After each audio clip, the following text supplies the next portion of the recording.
Pronto, gente, vamos começar agora o nosso sexto encontro. Nós estamos na página 39 do e-book, O Reino Interior, né, que a gente traduziu aí, do Sanford.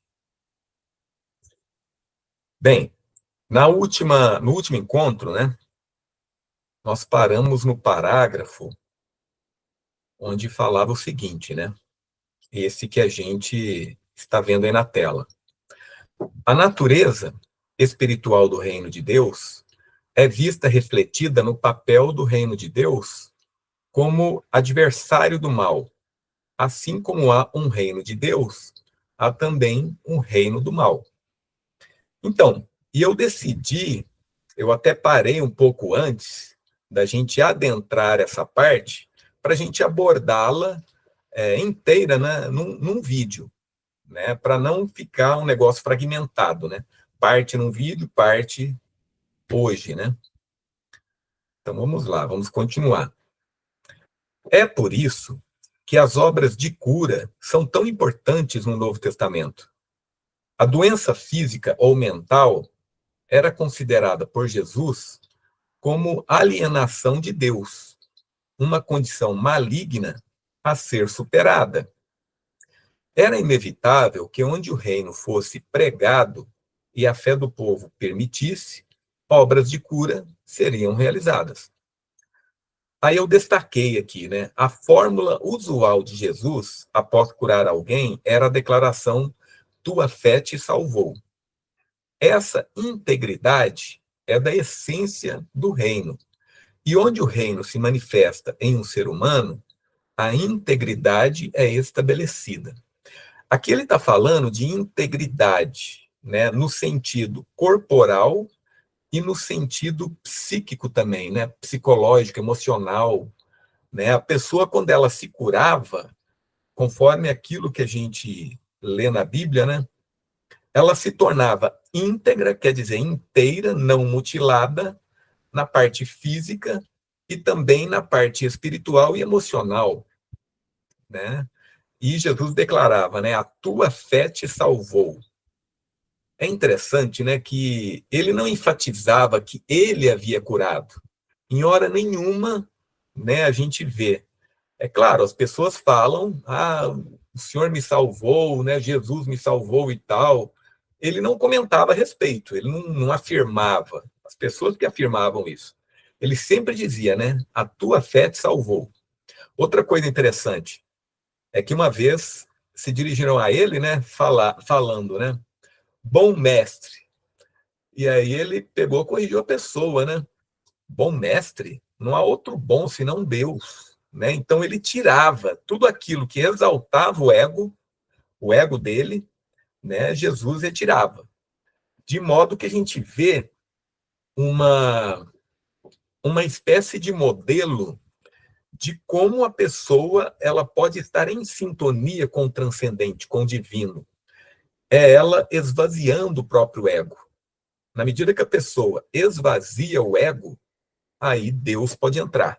E no Oriente, a gente tem um correspondente em certos contos, né? Por exemplo, tem um conto Zen, aonde o mestre ia admitir um discípulo, né? E aí ele começa a encher a xícara de chá dele. Aí ele pegou, e o discípulo, se não me engano, ele estava falando alguma coisa lá, né?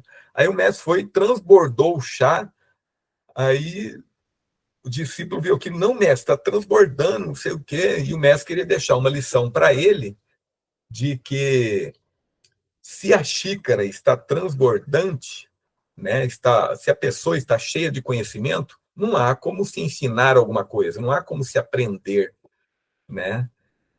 E é a mesma coisa em relação, né, ao reino dos céus, ao nosso contato com o divino.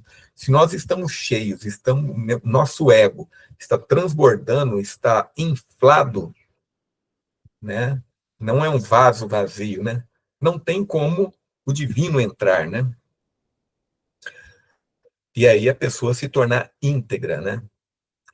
Aí ele continua: assim, inevitavelmente, o reino e a cura caminham juntos. E lemos sobre Jesus que ele percorre o campo proclamando as boas novas do reino e curando todos os tipos de doenças e enfermidades entre o povo. Nessa passagem está em Mateus. A doença e a possessão eram efeitos do reino de Satanás. Assim como o reino de Deus, o reino de Satanás também era uma realidade espiritual pessoal manifestada em seres humanos. Isso é claro a partir da história do encontro entre Jesus e os fariseus, depois que Jesus curou alguns endemoniados. Os fariseus, com ciúmes do poder e da crescente influência de Jesus, o acusam de expulsar demônios por meio do poder de Beelzebub, Satanás. Jesus deixa claro que é pelo poder de Deus que ele expulsa os demônios, e que essa cura é um sinal de que o reino de Deus está agora entre nós. Mas, então aqui tem uma citação de Cristo, né? Mas se é pelo Espírito de Deus que eu expulso demônios, então saibam que o reino de Deus os alcançou. Né? Isso aí está no livro de Mateus e Lucas. Este reino de Deus é contrastado com o reino de Satanás. Agora, se Satanás expulsa Satanás, ele está dividido contra si mesmo.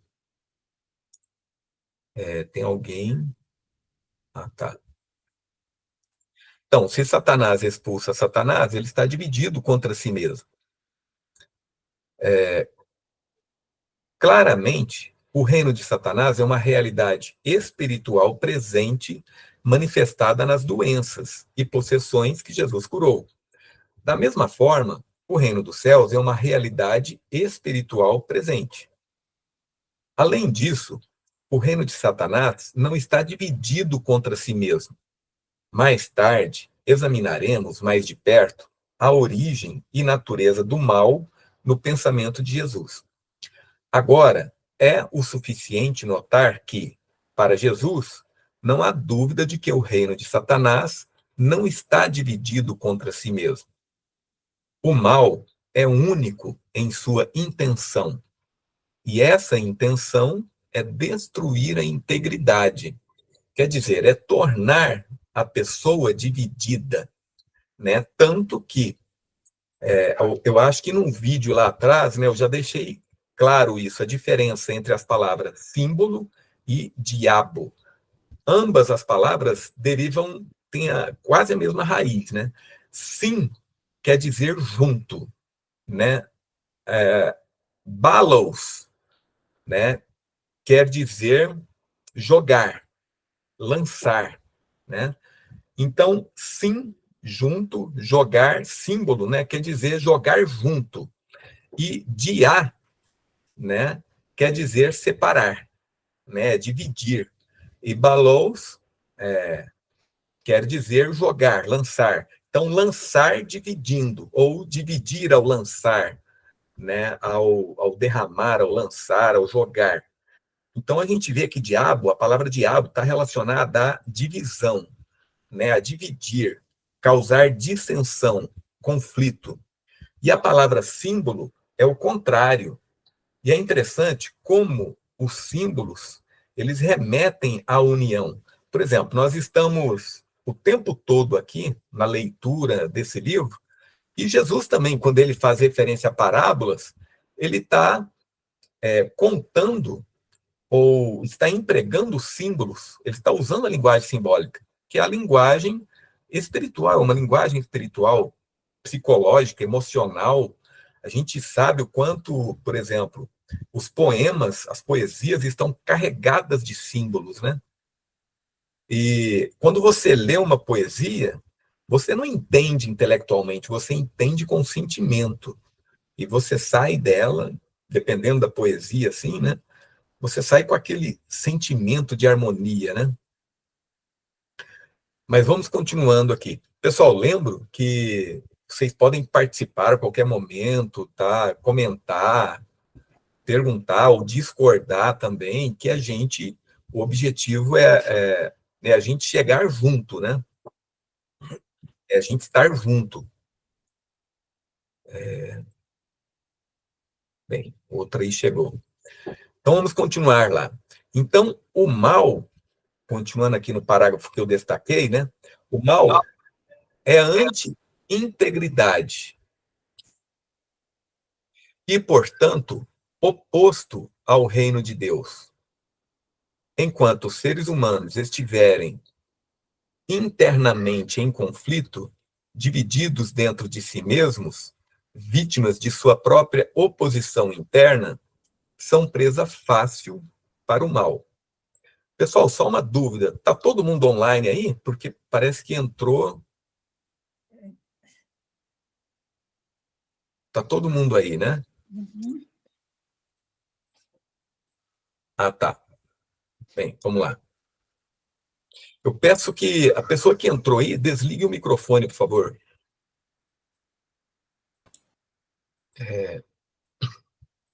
Então, o mal é anti-integridade, né?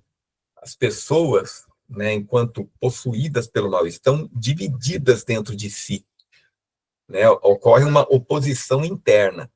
Mas onde o reino de Deus está sendo estabelecido em um indivíduo, essa pessoa também está se tornando inteira. E o reino do mal não tem poder sobre ela. Por isso, o reino dos céus é o valor supremo da vida. Uma pessoa que uma vez viu o tesouro do reino dos céus estará disposta a pagar o preço, pois seu valor está acima de todos os outros valores. E uma pessoa que uma vez entra na nova vida do reino terá em ordem sua relação com o lado material da vida.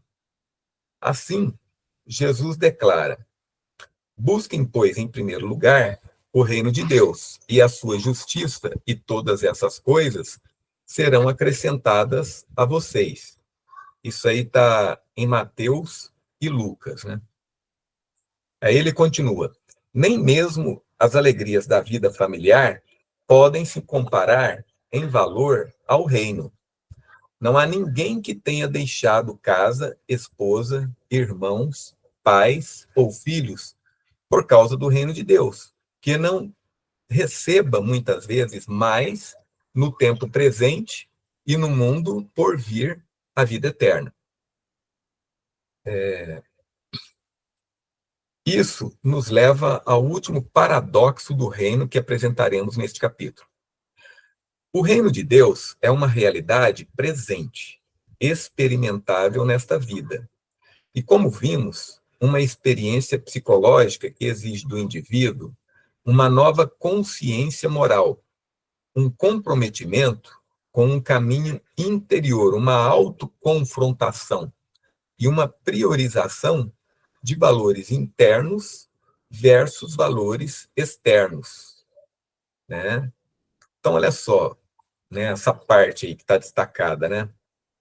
O reino, né, de Deus é uma realidade presente, experimentável nesta vida, que exige uma consciência moral.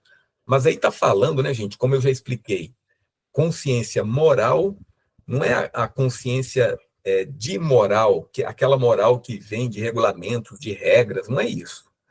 Mas é aquela consciência que percebe as coisas, onde as coisas são transparentes dentro do indivíduo.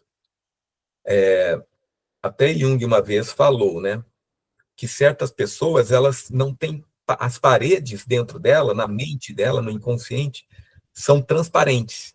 Quer dizer, uma coisa está em contato com a outra, né? Uma coisa vê a outra, percebe a outra. Então, naquele indivíduo que tem consciência moral, ele percebe as contradições dentro dele mesmo, né? Isso é consciência moral.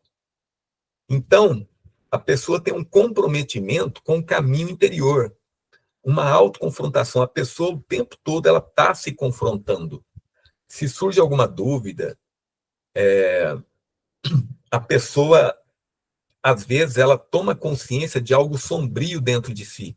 Ela percebe algo assim, ela lidando com outro ser humano, né, que ela sentiu orgulho, né, no lidar com outro ser humano, ou ela não quis perdoar por tal motivo. Então, ela procura perceber essas coisas, e ela percebe, né? Então, nessas pessoas, né, é que o reino está mais próximo, né? O reino traz ao indivíduo sua própria integridade, significado e criatividade, de modo que as recompensas do reino são sentidas nesta vida. Mas, ao mesmo tempo, há sempre um aspecto transcendente no reino, expresso nas afirmações acima, em que Jesus sugere uma recompensa a vir na vida eterna. Ou, em termos psicológicos, aquele que busca estabelecer a integridade em sua vida passa a pertencer à vida. Tendo servido aos propósitos da vida nesta existência terrena, ele ou ela continua a servir a uma vida espiritual em um mundo por vir, né? Exatamente o que a vida após a morte consiste. Não podemos saber nessa existência terrena. Mas se a vida tem um significado, também tem a morte. E se nos tornamos inteiros, algo indestrutível é forjado em nós, que de maneiras que ultrapassam nossa compreensão, nos une ao tecido da vida eterna. Esta é a promessa última do reino de Deus. Então, gente, aqui ele está comentando várias coisas. Uma delas, que é muito interessante, é em relação a algo que eu acredito também.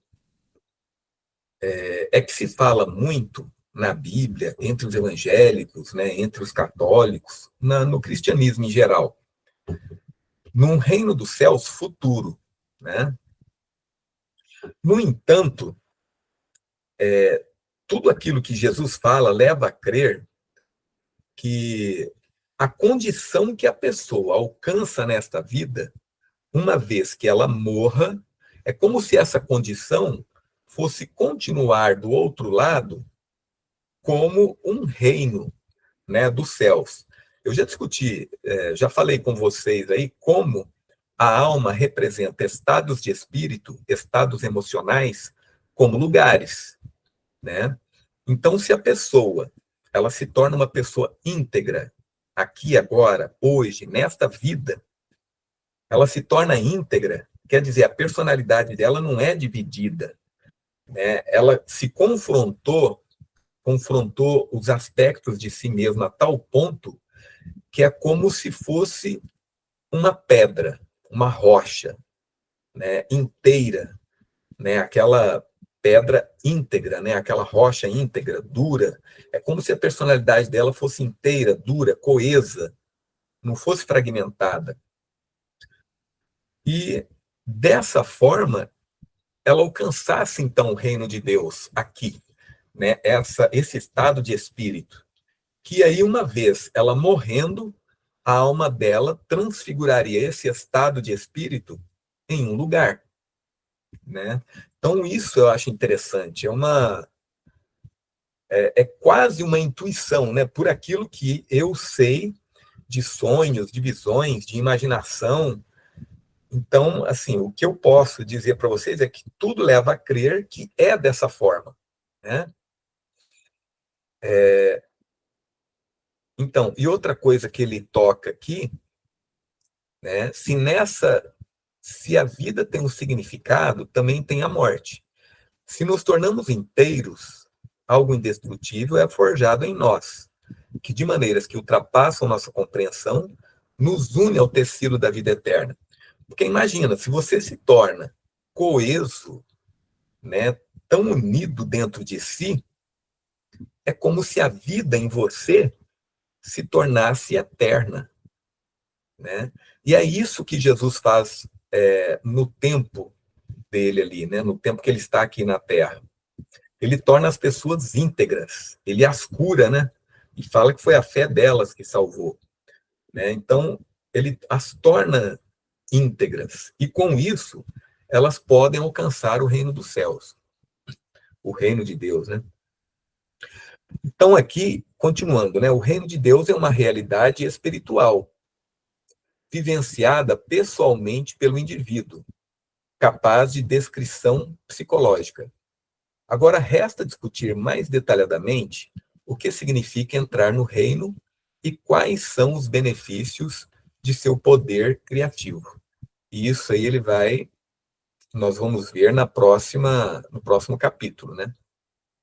Então, parte 2, o significado interno dos dizeres de Jesus, e capítulo 3, entrando no reino. Deixa eu só dar uma ajustada aqui, gente. Deixa eu ver. Não, tá tudo certinho.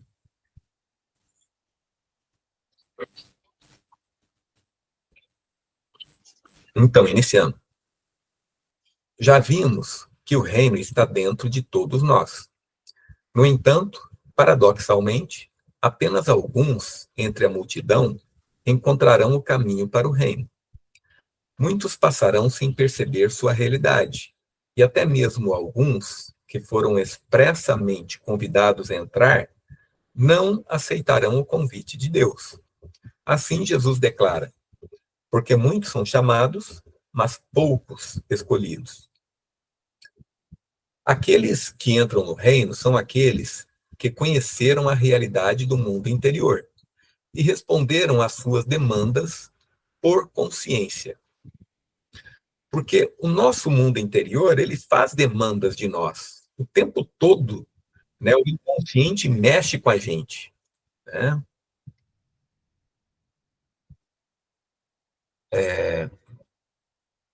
Permitir, tá?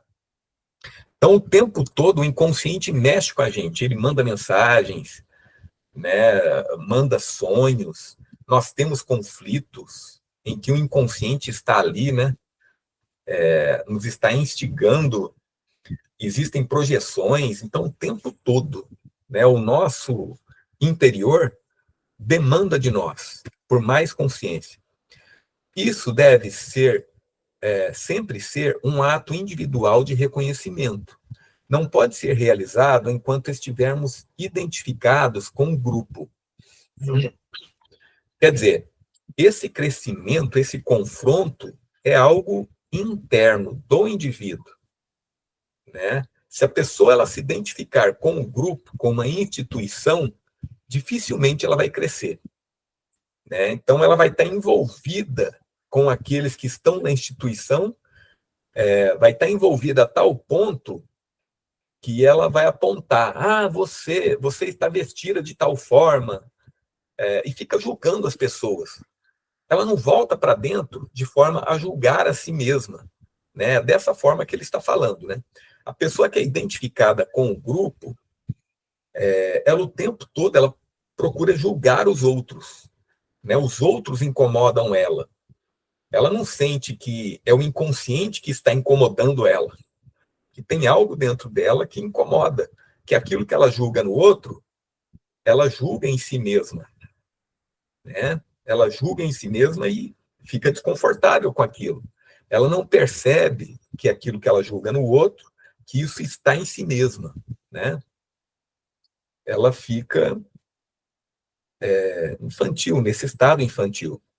No entanto, a maioria de nós encontra nosso senso de identidade apenas em nossa filiação à igreja, à nação, ao partido político ou à turma da esquina, né? Então, muitos de nós, né, a maioria de nós, encontra a sua identidade na nação, no partido político. Tem tanta gente identificada com partido político, né? Ou é Bolsonaro, ou é Lula, né? Um dos dois lados aí, e fica nessa divisão. Não vê, assim, aquilo de bom ou de mal que tem nos dois, né? E não se separa. Ela é lulista ou é bolsonarista, né? Isso aí a gente se referindo à política. Ou em jogo de futebol, né? Ou na turma, nas panelinhas, né? Se a gente está na escola, a gente conhece, né, pessoas que se identificam com uma panelinha. Está dentro daquela panela ali e julga os outros e tudo mais, se identifica. Não faz outra coisa a não ser o que a panelinha faz, o que todo mundo ali daquele grupo faz, né? Uma coisa alarmante sobre o conflito social de nossos tempos é que, olhando para a direita ou para a esquerda, vemos tão pouca individualidade e tanto pensamento coletivo. Nossa natureza coletiva, nosso instinto profundamente enraizado em direção à psicologia de rebanho, mantém a maioria das pessoas fora do reino.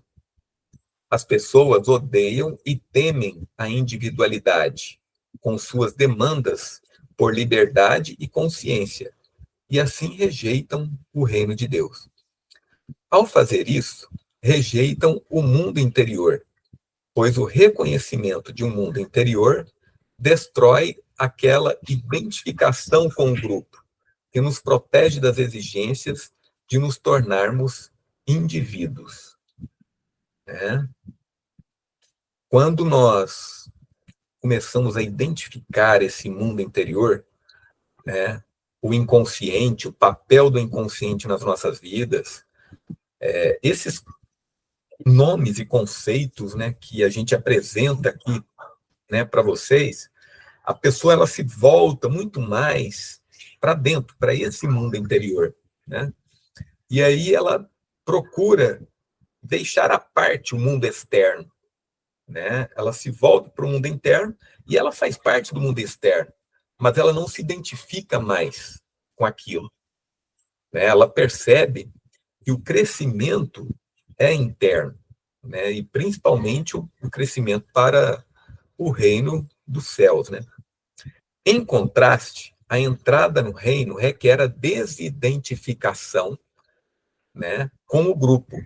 Quer dizer, a pessoa parar de se identificar com o grupo. E a assunção do fardo de ser uma pessoa. Quer dizer, a pessoa pegar a própria cruz, né? Muitas vezes, não se identificar mais com coletivos externos é doloroso. Frequentemente, nossos sonhos refletem a dor de nos encontrarmos não mais idênticos ao que nos rodeiam. Em um sonho desse tipo, podemos ter acabado de encontrar algo incomum ou ter seguido um caminho pouco percorrido. O sonhador fica cheio de um senso de maravilha diante do novo desenrolar dos eventos, mas há muitas outras pessoas ao redor que passam sem notar. O sonhador fica surpreso que ninguém mais pareça achar a descoberta importante, ou reconhecer o que o sonhador sente ser tão incomum. A realidade interior é descoberta, e já o sonhador não é mais idêntico ao espírito coletivo. O sonhador descobre, com surpresa, que é diferente. A diferenciação da personalidade começou. Aqui ele está se referindo ao sonhador, por quê? Porque o sonhador, os sonhos, eles apontam para o inconsciente, eles mostram aquilo que está no inconsciente. E quando nós, através de uma análise, por exemplo, ou de um trabalho de grupo com os sonhos, né, nós tomamos consciência do que os nossos sonhos estão dizendo, para onde eles estão apontando, né, então começamos a nos diferenciar do externo, né? E aqui eu fiz um destaque, né? Porque aqueles que entram no reino devem entrar como indivíduos.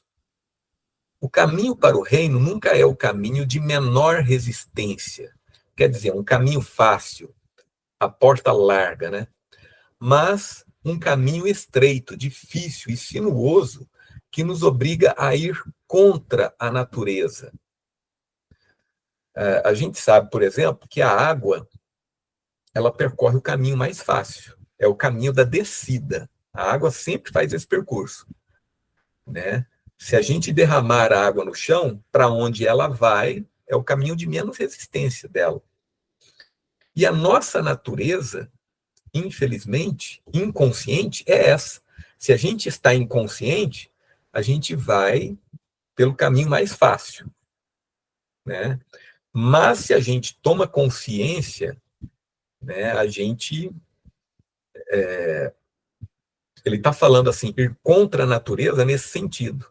né? Aquilo que é natural, é a tendência natural, é como se você fosse pelos instintos, né? Você segue o instinto, segue as emoções, né? Mas se você é consciente, você não vai assim, você vai contra a natureza, né? Você vai contra as emoções, assim, em fazer, em executar as emoções inconscientemente, né? A tendência da pessoa é tomar consciência das emoções. Se ela toma consciência, aí sim ela vai tomar uma providência a respeito. Mas a pessoa que é levada pelas emoções, ela discute, ela entra no conflito, ela projeta e ela, ela briga lá fora, né? Então, enquanto uma pessoa for idêntica à consciência de grupo, ela segue o caminho mais fácil, inclinando-se para os instintos, atitudes e movimentos de massa, mais fáceis de seguir na época. O indivíduo contra a consciência de grupo, no entanto, começa a nadar contra a corrente em vez de a favor, e sofre a dor e a dificuldade de se tornar consciente, não mais capaz de se esconder da ansiedade em uma identidade de massa. Então é difícil a pessoa não se identificar. Por exemplo, Cristo, quando ele fala que a pessoa que o segue, né, aí ela vai se separar da família, né, vai se separar dos pais. Por que ele fala isso? Né? Porque a pessoa que toma consciência de si, ela começa a perceber o quanto ela é diferente dos pais. De início, ela vai perceber o quanto os aspectos que ela carrega são parecidos com os pais. Nossa, eu sou tão parecido com meu pai, eu sou tão parecido com a minha mãe, etc. Né? Mas quando ela percebe, ela toma consciência disso, isso é o início da diferenciação. É aí que ela começa a se separar. Né? Quando ela descobre o quanto ela é igual, né?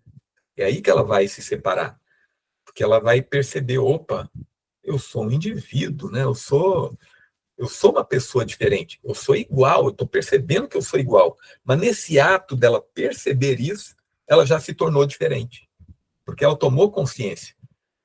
Ela é um indivíduo que não é igual inconscientemente, ela é igual conscientemente. Se ela é igual ao pai ou à mãe conscientemente, é sinal de que ela pode começar a ser diferente. Porque a gente só não pode fazer nada enquanto a gente é inconsciente. Na hora que você se torna consciente, você já pode fazer alguma coisa. Né? A ansiedade é inevitável para aqueles que entram no reino. Há, é claro, tal coisa como ansiedade doentia, o sinal de uma personalidade patologicamente perturbada. Mas também há a ansiedade divina, a ansiedade que é inevitável, porque entrar no reino exige que o indivíduo se diferencie do grupo, aceitando as consequências e responsabilidades da escolha. Tudo isso é afirmado por Jesus em seu discurso no monte. Entrai pela porta estreita, porque a porta larga e o caminho fácil conduzem à perdição. E muitos entram por ele, mas é estreita a porta e árduo o caminho que conduz à vida, e poucos o encontram. Né? Então ele está falando da porta estreita, né, e da porta larga. O caminho largo é o caminho pela vida que percorremos inconscientemente, o caminho de menos resistência e identidade em massa. O caminho estreito requer consciência, atenção cuidadosa, para que não nos desviemos do caminho. Apenas alguns o escolhem por sua natureza individual e porque implica a dificuldade de se tornar consciente. Se tornar consciente, gente, requer trabalho, muito trabalho. A estreiteza da porta sugere a ansiedade desta parte do processo de encontrar o reino, pois a estreiteza e a ansiedade têm sido associadas por muito tempo. Nossos sonhos, às vezes, refletem isso ao nos mostrar em um caminho estreito. Em um sonho típico desse tipo, o sonhador pode estar viajando por uma autoestrada e depois virar para uma estrada menos conhecida. Ou o sonhador pode estar subindo por um caminho íngreme, né, uma subida cansativa, né, e sinuoso até uma montanha. Ou pode haver um caminho estreito, uma abertura ou túnel, pelo qual o sonhador deve passar com medo. Tanto no dizer de Jesus quanto nas imagens de nossos sonhos, o mesmo motivo é tocado. O caminho peculiarmente consciente e, portanto, ansioso, exigido daqueles que entrariam no reino. Então, gente, sempre que nós sonhamos isso, né, um caminho íngreme, sinuoso, perigoso, estreito, uma abertura, um túnel escuro, né, no qual nós temos que entrar, sei lá, para fazer alguma coisa, isso está indicando esse caminho interior e estreito, um caminho assim de trabalho com a nossa consciência, de confronto, né, de você olhar para aquilo que é difícil, né? Aqueles que são chamados a entrar no reino de Deus nem sempre podem reconhecer o que está acontecendo com eles. No início, a abordagem do reino pode parecer um ataque violento vindo de algo escuro e terrível. Pois quando o reino desce sobre nós, a primeira experiência é frequentemente o escurecimento de nosso antigo estado mental para que uma nova consciência possa emergir, né? Psicologicamente, isso é uma necessidade. A entrada no reino significa a destruição da velha personalidade, com suas atitudes restritas e pouco criativas. Se o reino há de vir, uma pessoa antiga deve morrer. Então, daí, gente, os sonhos com morte. Daí os sonhos com morte. Quando a gente sonha que nós estamos morrendo, é porque é uma mudança muito grande e pode crer, estados emocionais intensos, um sofrimento intenso está ocorrendo na nossa vida, né? Quando nós estamos morrendo no sonho. Agora, pode ser que uma pessoa esteja morrendo, pode ser uma pessoa conhecida, uma pessoa desconhecida. Se é uma pessoa conhecida, pode estar ocorrendo uma separação nossa dessa pessoa conhecida. Por isso, o sonho retrata como morte, essa pessoa morrendo. É como se ela morresse para nós, né? Por exemplo, nós dizemos assim, quando uma pessoa nos magoa, quando nós não queremos mais conversar com a pessoa, pelo menos por algum tempo, nós dizemos, né? Você morreu para mim, né? Como uma forma de decepção. Você se decepcionou com a pessoa, quer dizer, a imagem que você tinha dela morreu para você. Mas se são pessoas desconhecidas, ou pessoas que você conhece, mas que você não vê há muito tempo, provavelmente a morte dessa pessoa indique um aspecto seu que morre, que está morrendo, né, ou que morreu. Mas se é você mesmo que está morrendo no sonho, pode crer que é uma morte, uma transformação intensa que está ocorrendo na sua vida. A fortaleza atrás da qual o ego tem se escondido deve ser derrubada. E à medida que essas defesas são derrubadas violentamente pelo movimento de dentro, pode parecer, a princípio, como um ataque violento, né? Pode acontecer coisas, ataques, né, a nós, no sonho, alguém nos perseguindo. Isso é sinal de que alguma coisa lá no inconsciente nos está perseguindo. estamos resistindo, né? E o inconsciente está nos perseguindo e quer nos matar, quer dizer, quer nos transformar, na medida em que a gente permite isso. Sempre que essa agitação na personalidade ocorre, é importante que se perceba suas conotações religiosas, pois se esse processo interno, dinâmico, for visto apenas clinicamente, seu significado espiritual se perderá e o reino não será revelado. Então aí é que está, né, gente? Ocorre o perigo de a pessoa, por exemplo, num processo psicológico, porque assim, todo processo psicológico interno que é intenso, ele tem as suas nuances espirituais. Ele é, ao mesmo tempo, espiritual. Mas se ele, por exemplo, num processo psicológico, numa terapia, a pessoa não entende isso, né? O terapeuta não entende o processo espiritual como psicológico, pode ser que essa noção de reino,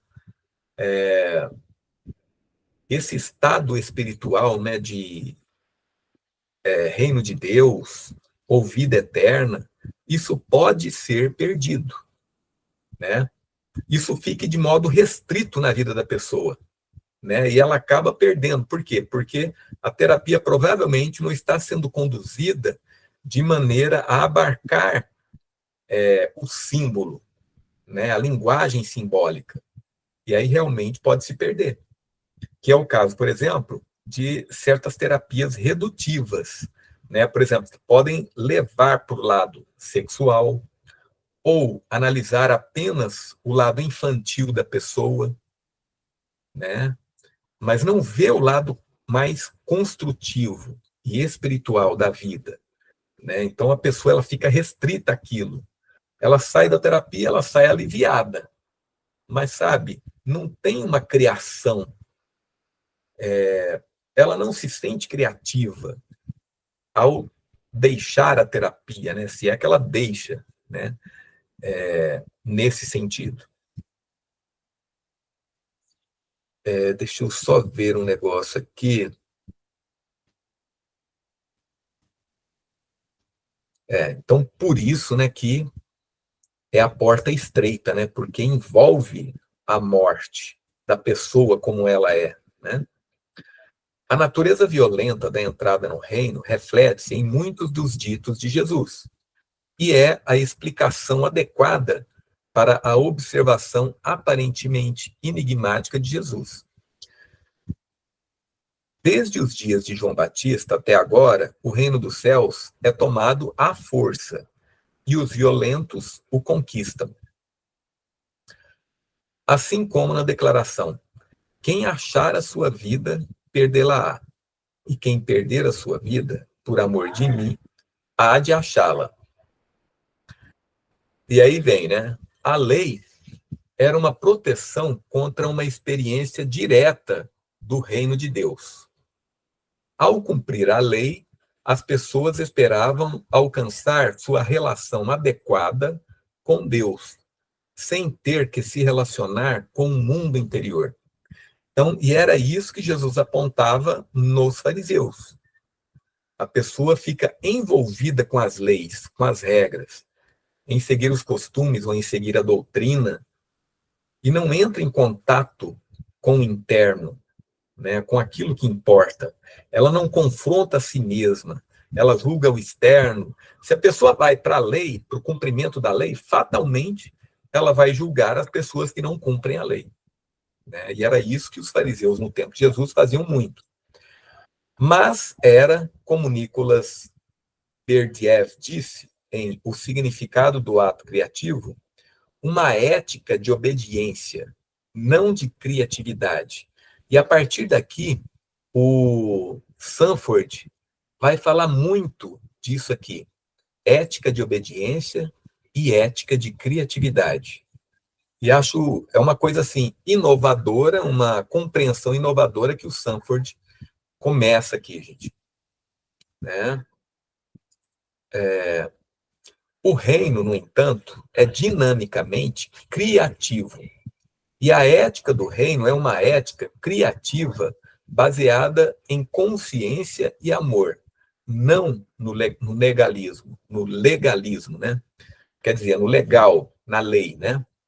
Agora que o reino chegou, a antiga perspectiva rígida, incorporada na lei, será violentamente atacada para que a pessoa nova e criativa possa aparecer.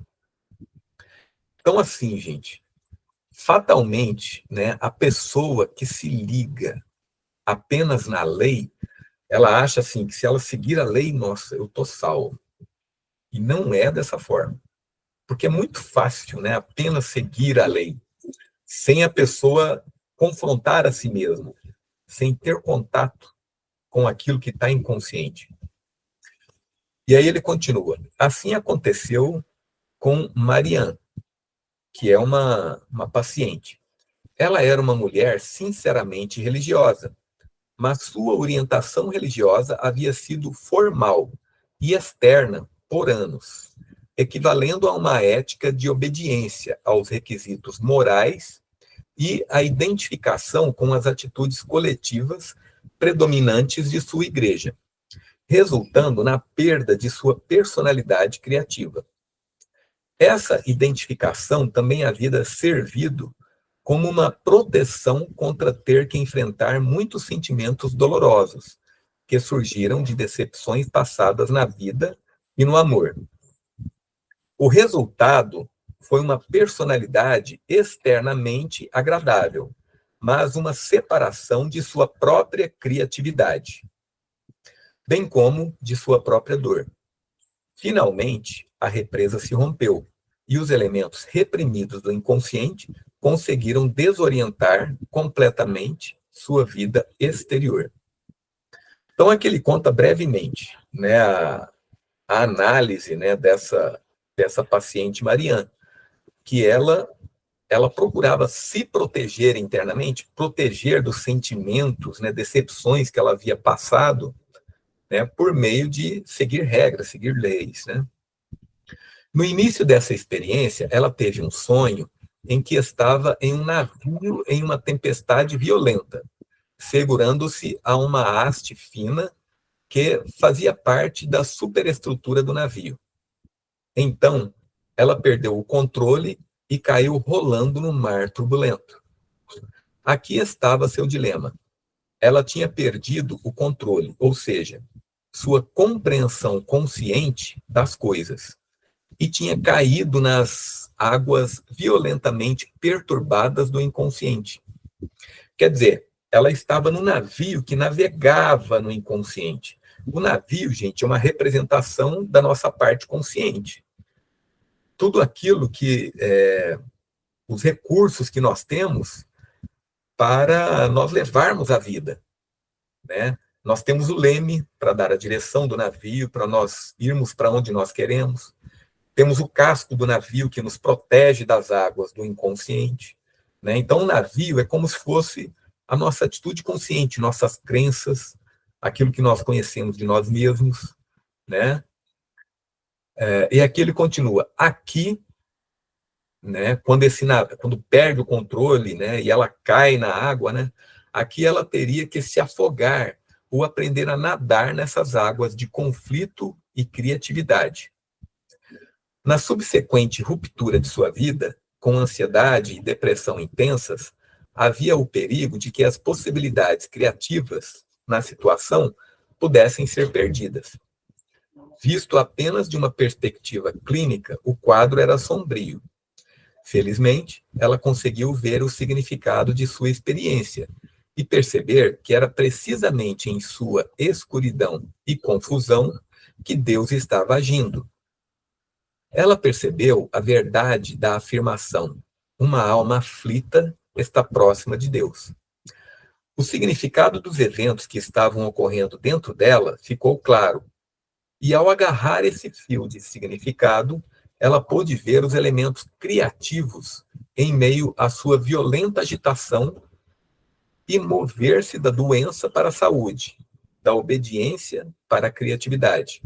de uma religião formal e externa para uma religião conectada significativamente com o seu próprio mundo interior. E aqui, gente, vamos parar, né, que eu vou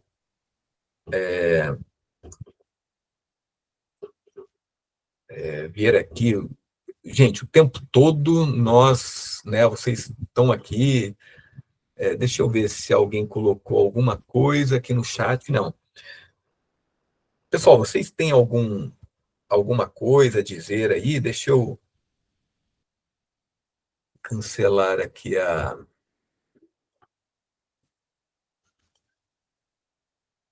compartilhamento, né?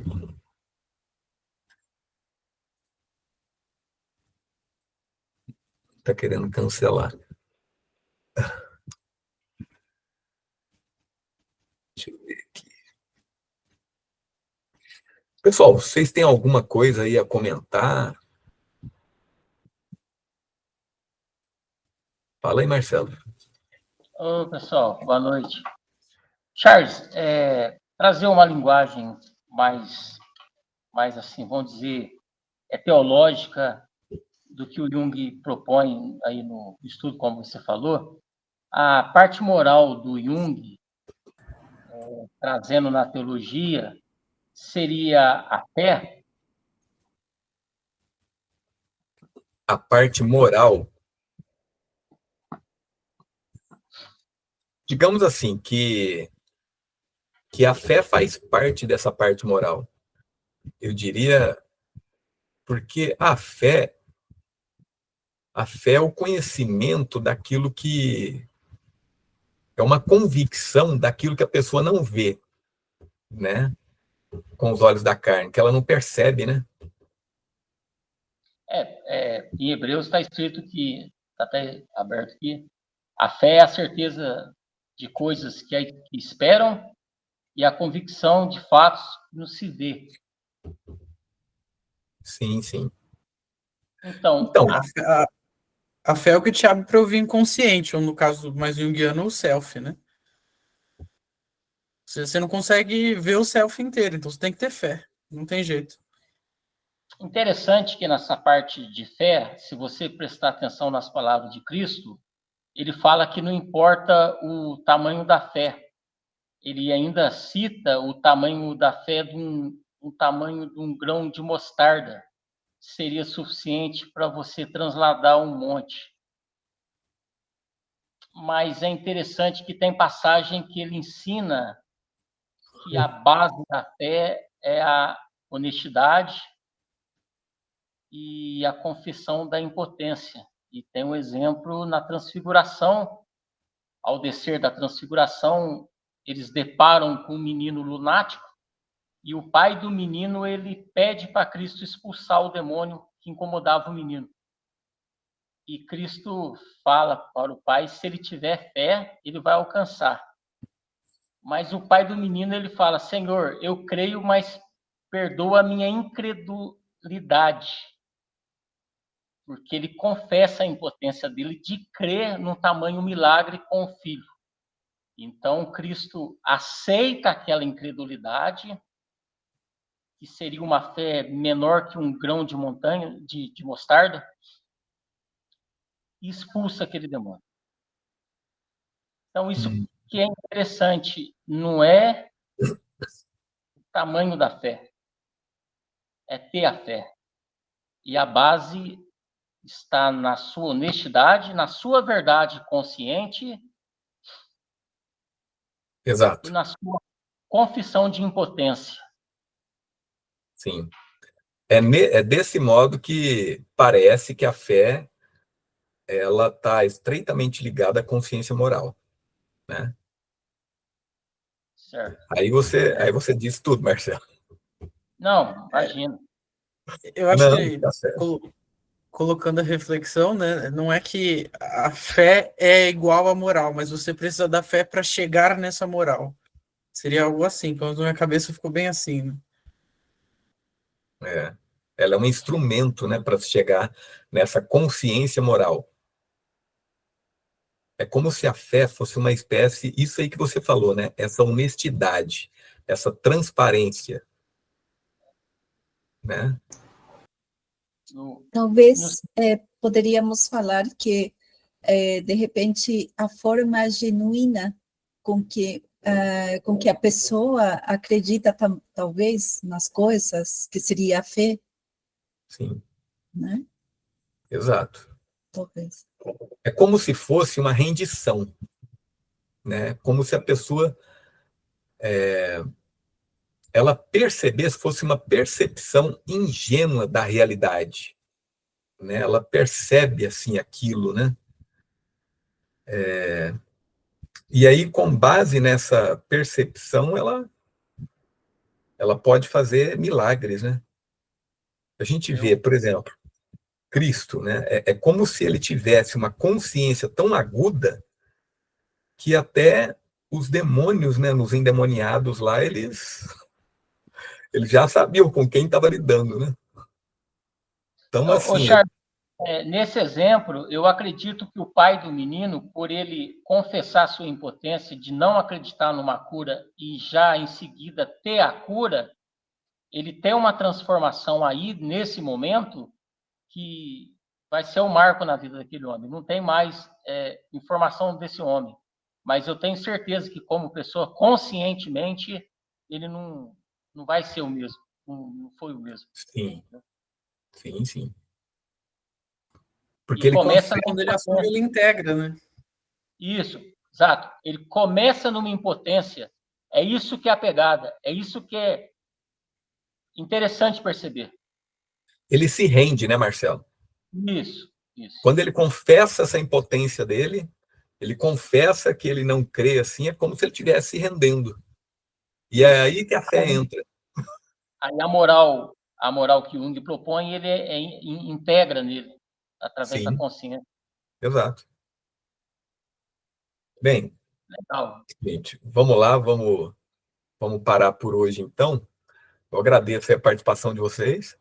Eu acho que eu vou parar até uns 10 minutos antes para a gente fazer esse debate aqui, que eu acho legal, importante. Tá bom?